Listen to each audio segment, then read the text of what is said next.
کہاں وہ آلیان کو اپنی زمینوں اور باغوں کی سیر کے لیے بلا رہا تھا اور کہاں اب وہ اس سے بات بھی نہیں کر رہا تھا، اور پھر آلیان بہت آبدیدہ ہوا تھا اس لڑکے کے سلوک سے۔ ارے بھائی، زمانہ جاہلیت میں جو لوگ بتوں کی پوجا کرتے تھے اور جو مشرک تھے اور پھر وہ مسلمان ہو گئے، لیکن ان میں سے بہت سوں کے گھر والے مسلمان نہیں ہوئے تھے، تو کیا جو مسلمان ہو چکے تھے وہ اس لیے قابل نفرت رہے کہ اگر ان کے خاندان کے لوگ ابھی بھی مشرک ہیں؟ اگر وہ مسلمان ہو گیا تو خوش دلی سے اسے قبول کر لینا، اگر اس کا خاندان نہیں بھی ہوتا تو۔ جب آلیان بہت چھوٹا تھا نا، تو میں نے اسے بتایا کہ اس کے کاغذات میں 2 مذہب لکھے ہیں، اسلام اور عیسائیت، اور اسے دونوں مذاہب کی تعلیم بھی دی گئی ہے۔ میں نے اس سے درخواست کی کہ وہ بالغ ہونے تک کوئی ایسا کام نہ کرے جو اسلام کے منافی ہو، اور دیکھو اس نے میری درخواست مانی۔ میں نے عیسائی بچے بھی پالے ہیں امراہ، لیکن میں نے کبھی ان کی مذہبی تعلیم میں اپنی خود غرضی کو آڑے آنے نہیں دیا۔ میں چاہتی تو سب بچوں کو اسلام قبول کرنے کے لیے کہہ سکتی تھی، اور وہ تو مجھ سے اتنے متاثر تھے کہ فوراً میری بات مان لیتے، کیونکہ سارے رشتوں کا ایک ہی رشتہ انہوں نے میری شکل میں دیکھا تھا۔ لیکن میں اپنی ذات میں چھوٹی ہو جاتی۔ شارلٹ مورگن کبھی غیر مناسب لباس نہیں پہنتی، میرے لیے تو اتنا ہی بہت ہے۔ میری روایات میں سے انہوں نے کچھ کو اپنا لیا ہے۔ وہ مجھے وضو کرواتے رہتے ہیں، میں قرآن پڑھا کرتی تھی تو میرے پاس بیٹھ جایا کرتے تھے اور آذان پر خاموش بھی ہو جاتے تھے۔ انہیں یاد ہوتا ہے کہ رمضان کب آئے گا، عید کب ہوگی، اور جو احادیث اور فرمان میں نے انہیں سنائے ہیں وہ بھی انہیں یاد ہیں۔ دیکھو امراہ، ہم سچی محبت سے سب کچھ کر سکتے ہیں، سب کچھ، لیکن خود غرضی، تنگ دلی اور تعصب کو دل سے ختم کرنا ہوتا ہے۔ دل کو صاف کرو، پاک کرو، تو ہی محبت مقدس ہو کر اڑتی ہے، جیسے مقدس ہستیوں پر خدائی پیغامات نازل ہوتے تھے۔ محبت بھی تو خدائی پیغام ہی تو ہے۔ محبت حساب کتاب سے بری ہوتی ہے۔ دل میں بال برابر بھی اگر فرق ہونا تو محبت اپنا رخ بدل لیتی ہے اور منہ پھیر لیتی ہے۔ اس کے ابدی قیام کے لیے وجود کو پاکیزہ رکھنا پڑتا ہے۔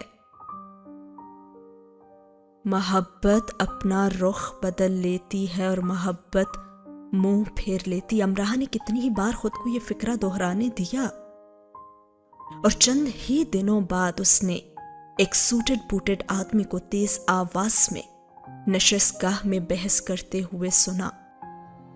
نشست گاہ کا دروازہ بند تھا، پھر بھی اس آدمی کی آوازیں باہر تک آ رہی تھیں۔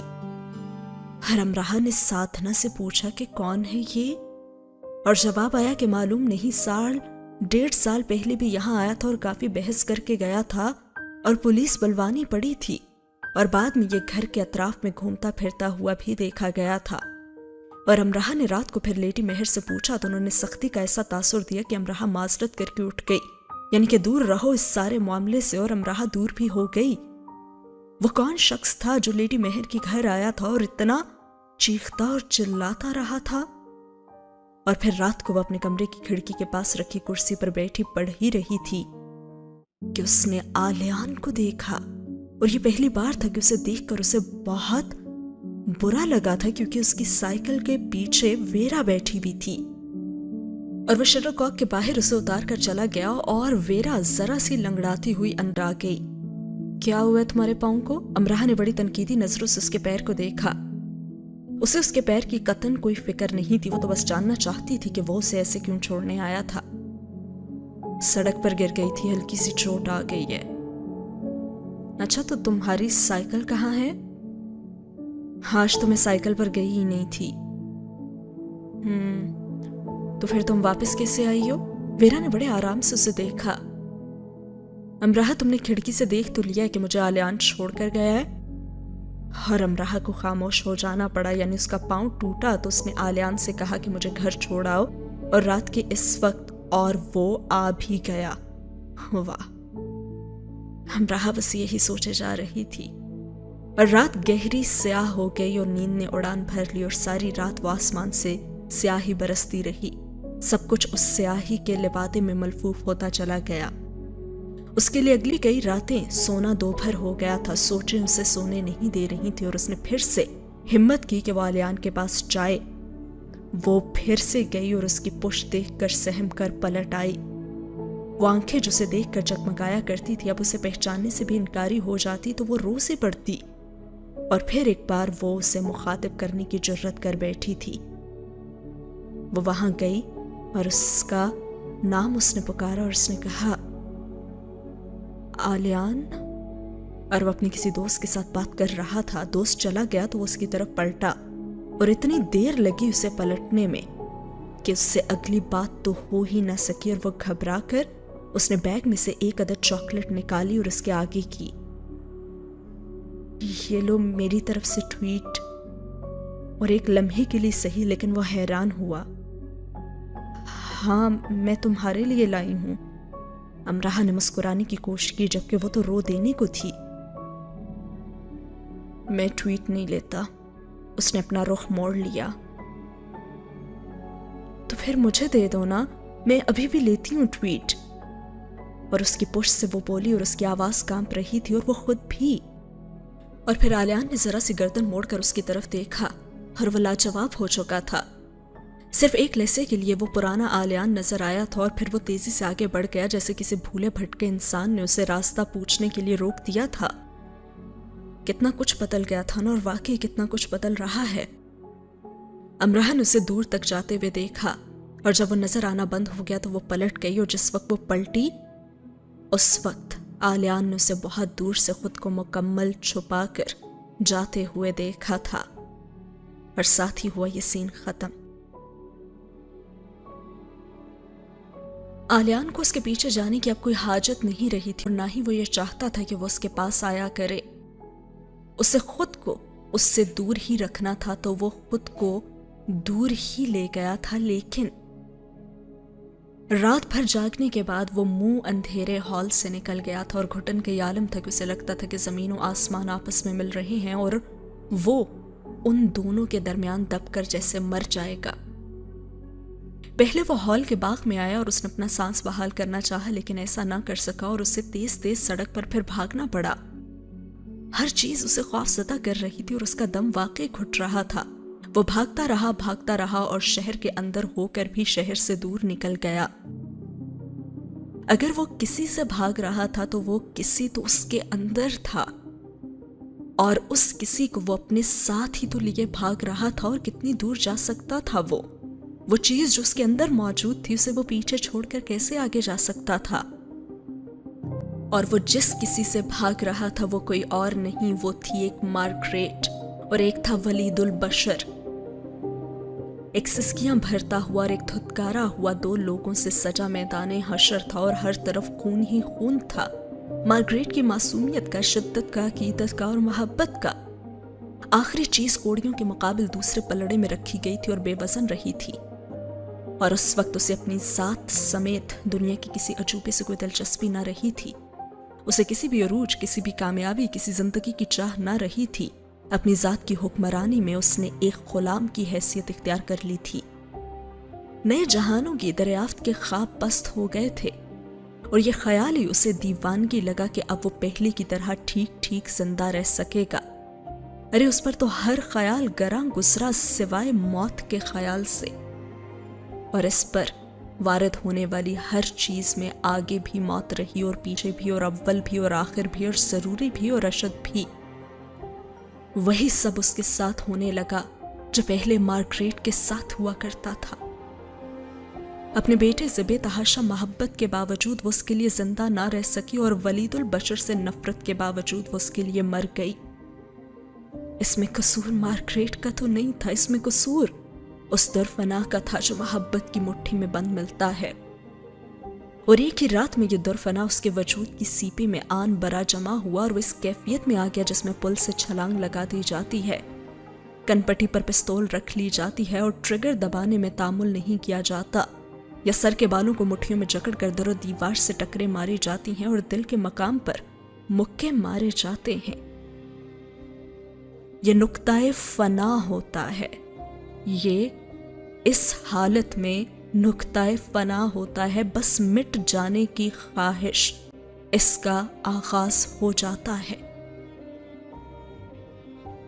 نہ تو اس نے پل سے چھلانگ لگائی، نہ ٹریگر وہ دبا سکا، بس آب فنا پیے دیوانوں کی طرح شہر بدلتے، معلق گھومتے چلتے آلیان مارگریٹ کو ختم کرتا رہا۔ وہ قبرستان مارگریٹ کے پاس بھی گیا اور وہ وہاں مارگریٹ کے مرنے کے بعد پہلی بار خود چل کر گیا تھا۔ ادارے میں قبرستان جانے کا انتظام کیا جاتا تھا، لیکن وہ سختی سے انکار کر دیا کرتا تھا کیونکہ اسے اس مارگریٹ کے پاس جانا ہی نہیں تھا جو اب تابوت میں تھی۔ کیا تھا اگر وہ اس ایک کمرے کے گھر کے تابوت میں خود کو زندہ مردہ رکھنے پر قدرت رکھ لیتی؟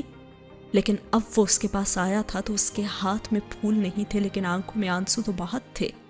مارگریٹ کی قبر کو ہتھیلی سے مسلتے اس کے اپنے اندر سے کچے گوشت کے دھیمی آنچ پر جلنے کی بو آنے لگی تھی۔ اس نے خود کو سونگھا پاگلوں کی طرح۔ اسے لگا کہ وہ تو مارگریٹ بنتا جا رہا تھا، اور اسے پھر خوف آیا اور خوف سے وہ وہاں سے بھی بھاگنے لگا۔ آخر کب تک وہ بھاگ سکتا تھا؟ اسے مارگریٹ نہیں بننا تھا، جبکہ وہ مارگریٹ ہی تو بن رہا تھا۔ یعنی وہ مارگریٹ سے ملنے نہیں بلکہ اس کے تابوت میں جگہ لینے گیا تھا۔ اور پھر وہ مینچسٹر سے بھی دور ہو گیا۔ اس نے زمین کی حدوں سے نکل جانا چاہا اور بے سمت سفر کرتا رہا۔ وہ ایک ہی ٹرین میں ایک ہی نشست پر دن بھر رات بھر بیٹھا رہا۔ وہ کسی بھی ایک شہر کی کسی بھی ایک سڑک پر کروڑوں بار چکر لگاتا رہا، چابی کے گڈے کی طرح چلتا تو چلتا ہی رہتا اور رکنا فراموش کر دیتا، اور جب بیٹھتا تو صدیاں گزار دیتا۔ وہ فیصلے کی کیفیت میں تھا اور نہ ہی نتیجے کی۔ وہ آر تھا نہ ہی پار، بس وہ گم ہو چکا تھا اور بس وہ کھو چکا تھا۔ وہ خود کی تلاش میں خود ہی کو کھو بیٹھا تھا، اور خود کو ڈھونڈنے کی رتی برابر وہ کوشش نہیں کرنا چاہتا تھا۔ جیسے اس پر سب آشکار ہو چکا تھا اور وہ سب سے انجان بھی تھا۔ اسے وہ باتیں یاد آنے لگی کہ دیکھو میں کود جاؤں گی ولید، اور ہاں میں کود ہی جاؤں گی، آ کر مجھے روک لو، اور لو میں کود رہی ہوں، اور آؤ ولید آ جاؤ۔ آخری سفر سے پہلے آخری جملوں میں سے ایک یہ جملہ بھی تھا اس کی ماں کا، اور وہ سہم کر مارگریٹ سے لپٹ جاتا کہ وہ اٹھ کر بھاگ نہ جائے اور کود نہ جائے، اور وہ زندگی کے اس طرف کود ہی گئی، اور زندگی کے اس طرف اس کا بیٹا بیٹھا تھا، لندن برج پر۔ مارگریٹ کو لندن برج بہت پسند تھا، اور ان دونوں کی آخری تصویر بھی وہیں لی گئی تھی، اور ابھی کود جانے کا خیال آلیان کے ذہن میں بھاگ دوڑ ہی رہا تھا، اور وہ ایک بینچ پہ بیٹھا ہوا تھا کہ تبھی وہاں ایک افریقی نژاد عورت آئی جو کافی تھکی ہوئی تھی، اور اپنے چھوٹے سے بچے کو وہ آلیان کے پاس بینچ پہ بٹھا کر گئی، اور یہ کہہ کر گئی کہ تم یہاں بیٹھو، میں تمہارے لیے کچھ کھانے کو لاتی ہوں۔ 8 سالہ بچے کو وہ آلیان کے پاس بیٹھا کر خود چلی گئی۔ بچہ لاغر اور بیمار سا تھا، اور ماں کو دور جاتے دیکھتے رہنے کے بعد اس نے اپنے قریب رکھے تھیلے کو کھولا اور اس میں سے کسی قدر عقیدت سے 3 گھوڑوں کا گول گول گھومنے والا کھلونا نکالا، اور آلیان بس اسے بیٹھا دیکھتا ہی رہا۔ اس کا کھلونا کافی خستہ حال اور ٹوٹا پھوٹا سا تھا۔ بچے نے انگلی کو ایک گھوڑے کی اگلی ٹانگوں میں پھنسا کر اسے گول گھمایا، اور پھر تینوں گھوڑے آگے پیچھے بھاگنے لگے، اور گھوڑوں کی ٹاپوں اور ہنہنانے کی آوازیں کھلونے میں سے نکلنے لگیں، اور یہ سب دیکھتے ہوئے وہ بچہ ایسے مسکرانے لگا جیسے ان میں سے کسی ایک گھوڑے پر وہ خود سوار ہو، سب سے آگے والے پہ، اور گھوڑوں کے ساتھ اس کی مسکراہٹ بھی دوڑنے لگی تھی۔ اور اس بچے کے ننھے سے کہکہے نے تو آلیان کو متوجہ کیا، اور ساتھ ہی اس کی جاندار مسکراہٹ نے بھی، یعنی کہ وہ بچہ ساری دنیا سے بے نیاز گھوڑوں کو دوڑا رہا تھا، اور بچے نے اجنبی کی نظریں خود پر محسوس کر کے اسے اپنا خزانہ استعمال کر لینے کی اجازت دیتے ہوئے کہا کہ کیا تم انہیں دوڑانا چاہتے ہو؟ آلیان کو ایسے خود کو دیکھتا پا کر اس بچے نے حیرت سے اسے دیکھا اور اس سے پوچھا کہ کیا تم انہیں دوڑانا چاہتے ہو؟ اور پھر جیسے اس نے اسے اجازت بھی دے دی کہ ہاں یہ لو اور دوڑا لو، اور پھر اسے بتایا کہ دیکھو یہ ایسے چلتا ہے۔ اس نے گھوڑے کی اگلی ٹانگوں کو پکڑ کر گھمایا، اور پھر سنوان کی آوازیں کتنی پیاری ہیں نا، میں نے کبھی اتنی پیاری آوازیں نہیں سنی، اور تم نے بھی نہیں سنی ہوں گی نا۔ کھلونا اس نے آلیان کے کان کے قریب کیا، اور یہ سب کرتے وہ ایسا پرجوش سا تھا کہ ایک اجنبی اس کے کھلونے سے متاثر ہو چکا ہے۔ اور آلیان نے بچے کو ایسے دیکھا کہ وہ ان دنوں ہر چہرے کو جیسے دیکھ رہا تھا کہ یہ سب کیوں زندہ ہیں، اور کیا انہیں زندگی سے دور نہیں بھاگنا میری طرح؟ اور اسی پل اس کے اندر کسی قوت نے اسے اکسایا کہ وہ بچے سے مکالمہ کرے، بات کرے، اور یہ قوت اتنی شدت سے اس کے اندر جاگی کہ اتنے دنوں سے ایک لفظ بھی منہ سے نہ نکالنے کی زحمت نہ کرتے آلیان نے خود کو بولتے پایا، اور اس نے بچے کے ہاتھ سے کھلونا لے لیا اور کہا یہ ٹوٹا ہوا ہے، اور اس نے قدرے صفاقی سے کہا، اور بچے کا بیمار چہرہ پھیکا سا پڑا، اور اسے اپنی پیاری چیز کے لیے ایسے کلمات پر جیسے صدمہ پہنچا، اور اس نے کہا نہیں یہ تو بالکل ٹھیک ہے، اور اس نے اس انداز میں کہا کہ دنیا کا کوئی انسان اسے جھٹلا نہیں سکتا۔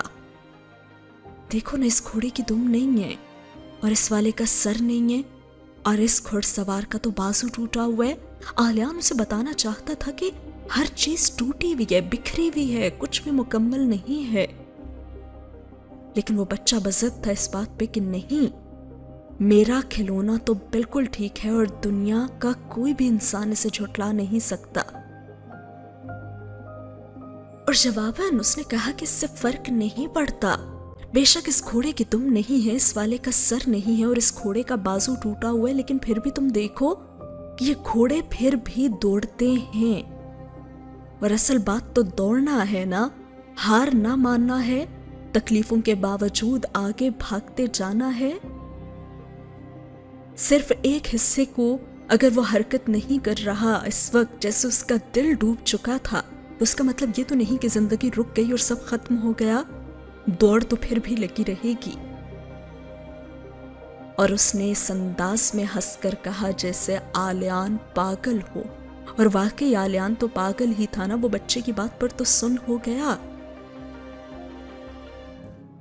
ہاں اس سے فرق نہیں پڑتا، یہ گھوڑے پھر بھی دوڑتے ہیں، اور یہ گونج اس کے کانوں کے پردے سے کہیں اندر اتری، اور اس نے جانا کہ ہاں وہ کس بات سے اب تک انجان رہا ہے، کس بات کو اس نے سمجھا ہی نہیں کہ اصل بات تو دوڑنا ہے، رکنا نہیں، اور زندگی رکنے کا نام نہیں۔ لائف گوز آن، زندگی چلتی رہتی ہے۔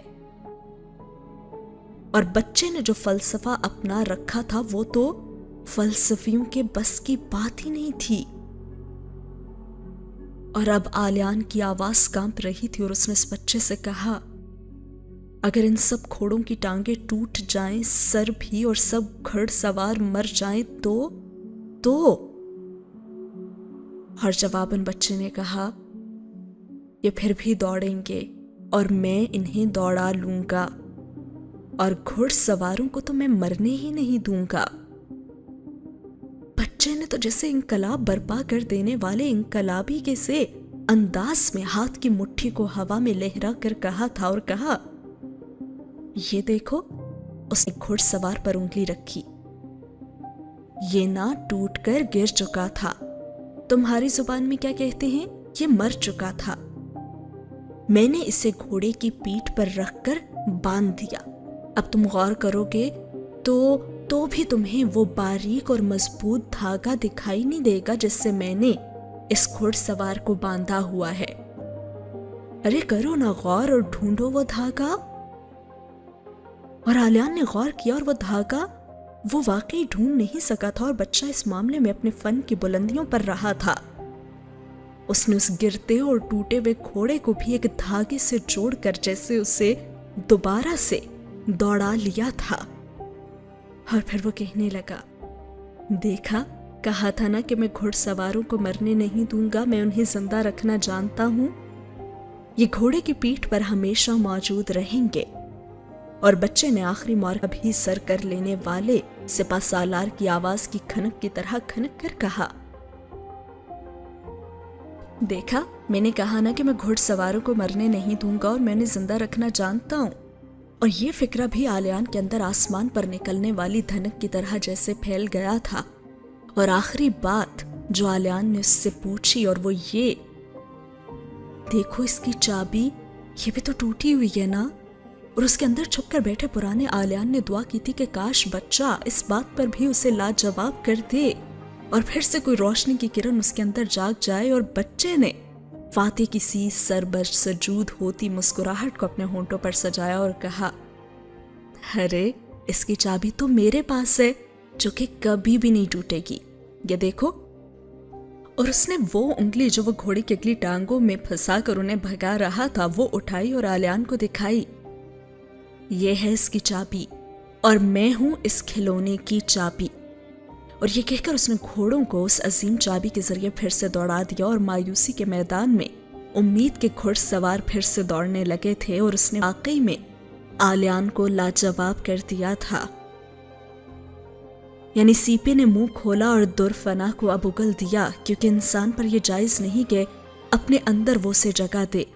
اس آب فنا کا چشمہ اس پر حرام کر دیا گیا تھا اور ایک بچہ بھی جانتا تھا کہ ٹوٹے ہوئے کھلونے کو کیسے چلایا جائے گا، تو وہ کیوں نہیں جان سکتا تھا کہ اگر وہ ٹوٹ گیا ہے تو پھر بھی وہ اس میدان میں دوڑ سکتا تھا؟ اس بچے نے اسے بتایا تھا کہ میں ہوں اس کی چابی، میں۔ اور گھڑ سوار مقابلے کے جوش سے للکار اٹھے اور گھوڑوں کی ٹاپوں نے دلدلی جنگلوں کو بھی پچھاڑ ڈالا۔ ان پر انسان سوار تھے، وہ انسان جو دکھ اور شکست خوردگی کے سمندروں کو بھی پاٹ جاتے ہیں۔ گھوڑے کو گرنے نہ دو اور گھڑ سوار کو مرنے نہ دو، یہ اقوال یاد کر کے زندگی گزارنے کی کوشش کرتی مارگریٹ کو کاش کوئی یہ فلسفہ بھی سکھا دیتا، پر آج وہ زندہ ہوتی اور اس کا بیٹا پل کے دہانے نہ بیٹھا ہوتا۔ اور وہ پھر ماضی کی کچھ یادوں میں کھو جاتا ہے، جہاں پہ وہ ایک دن ماما مہر کے سامنے بیٹھا ہوا تھا اور ماما مہر اسے بتا رہی تھی، جو انسان روتا ہے نا وہ آسمانی فرشتوں کو رنجیدہ کر دیتا ہے۔ اور تب آلیان نے ان سے پوچھا تھا کہ فرشتے کیوں رنجیدہ ہوتے ہیں ماما؟ اور لیڈی مہر نے اسے بتایا تھا، انسانوں کو رونے کے لیے تو نہیں بنایا گیا نا، اس پر تو اشرف ہونے کا تاج سجایا گیا ہے۔ اس تاج کو سجا کر انسان روئے گا تو رنجیدہ ہی کرے گا نا۔ انہوں نے تو انسان کی تخلیق دیکھی ہے نا، اور وہ یہ کیسے فراموش کر سکتے ہیں کہ انسان کو وہ علم و حکمت عطا کی گئی ہے جو انہیں بھی نہیں دی گئی، یعنی کہ فرشتوں کو بھی نہیں۔ اور اگر انسان وہ منظر دیکھ لینا جب کائنات کا رب اس کی تخلیق کا فیصلہ کرتا ہے اور نطفے میں جان ڈالتا ہے اور پھر اسے پروان چڑھاتا ہے اور لوح پر اس کا نام لکھا جاتا ہے اور فرشتوں کو پھر اس بندے کے لیے ذمہ داریاں سونپی جاتی ہیں، تو انسان تو پھر صرف اور صرف اپنے مقصد حیات کے لیے جدوجہد کرے، اور پھر نہ وہ دکھ پر بھی صبر کرے، نعمت پر بھی شکر کرے، اور وہ زندگی کو بامقصد بنانے کو بندگی جانے۔ رتبوں میں سب سے پہلا رتبہ تو تخلیق میں لائے جانے کا ہوتا ہے، اور ہر تخلیق پا جانے والے کو اس رتبے پر فخر اور شکر کرنا چاہیے۔ ماما مہر نے اسے اپنی گود میں بٹھا کر یہ سب کچھ کہا تھا، اور اسے آج بھی یہ یاد تھا۔ اسے وہ بھول گیا تھا تو ہی اس حالت میں یہاں بیٹھا تھا نا، اور آج یہاں بیٹھے بیٹھے اسے یہ سب کچھ یاد آنے لگا تھا، اور یہ سب کچھ یاد اس بچے نے اسے کرا دیا تھا۔ اور لیڈی مہر نے اس وقت بھی اس سے کہا تھا کہ زندگی میں جو جذبہ آپ کو برباد کرنے لگے اس جذبے سے دور ہو جائیں، کیونکہ انسان کو یہ نہیں بھولنا چاہیے کہ اس کی تخلیق کا فیصلہ خدا نے کیا ہے۔ وہ اپنا خدا خود نہیں بن سکتا اور وہ خود کو برباد بھی نہیں کر سکتا۔ اور یہ لائن کہ زندگی میں جو جذبہ آپ کو برباد کرنے لگے اس جذبے سے دور ہو جائیں، تو شاید اس نے تبھی امراہ سے دور ہونے کا فیصلہ کر لیا تھا۔ اور اب وہاں بیٹھے بیٹھے اس نے بچے کی پیشانی کو چوم کر